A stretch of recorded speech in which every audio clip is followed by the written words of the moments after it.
Racial tensions spark mass mobilization in the midst of a global pandemic. But this isn't a recent news story. The year 1919. The pandemic, the Spanish flu, and boiling tensions even led to murder. Yet, artists in New York used their talents to rally Americans, igniting activism and a Harlem Renaissance, bringing us to Margaret Mead's quotation: "Never doubt that a small group of thoughtful, concerned citizens can change the world. Indeed, it's the only thing that ever has." See, the greatest change comes from those with the least power, because we underestimate them the most. But what's hidden in her message is that this change can be good or bad. So, let's analyze the power of small groups as they first challenge a regime, second, hurt society by putting themselves above the greater good, but third, create a revolution when given guidance. Today, race remains a point of tension that's been addressed by small groups that initiate change. But this isn't limited to the US. Take 1930s Germany, when the Edelweiss pirates challenged the Nazi regime. At the time, Hitler Youth was the largest youth organization in the world, and punishment for defying their views was forced labor and death. Enter the Edelweiss pirates. The teenage pirates originated in Western Germany and stood against everything Hitler Youth stood for.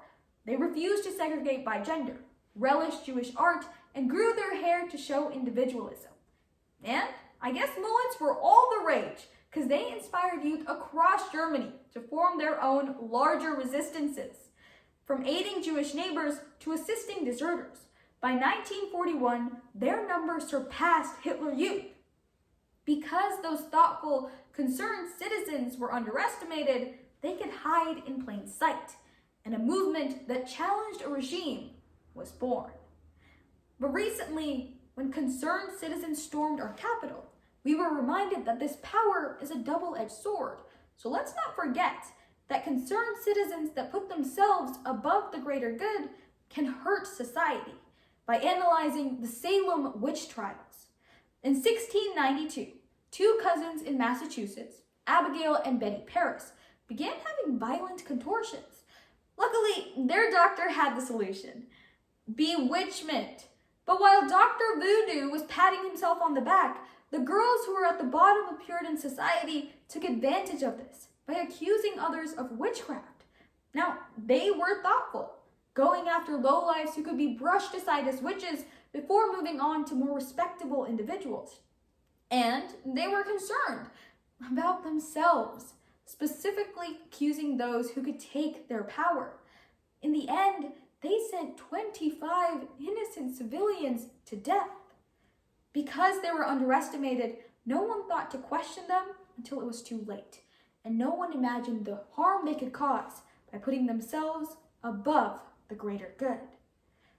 Although, when scientists big and small united to create the COVID vaccine, we saw that when small groups are given guidance, a scientific revolution can occur. Take the big question for researchers in the 1950s, the 3D model of the gene, the secret to addressing genetic illnesses. Two concerned but virtually unknown scientists, Crick and Watson, had an unorthodox idea. No, it wasn't to give up science to become a crime-fighting duo. You can't tell me that The Adventures of Crick and Watson doesn't have a ring to it. Instead, they decided to find a connection between the seemingly unrelated findings of each scientist at the time, rather than create a new experiment. That's when they received guidance from the studies of Wilkins and Franklin, better established scientists whose research allowed our crime-fighting duo to break through with a double helix form of DNA. Because they were underestimated, they felt they had nothing to lose and could pursue their unorthodox idea with thoughtful focus. But only with the guidance of Wilkins and Franklin could the scientific revolution occur. Returning to Mead's quotation, "Never doubt that a small group of thoughtful, concerned citizens can change our world. Indeed, it's the only thing that ever has."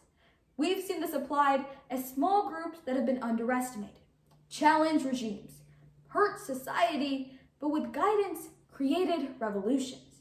The year is 2021, the pandemic, COVID-19.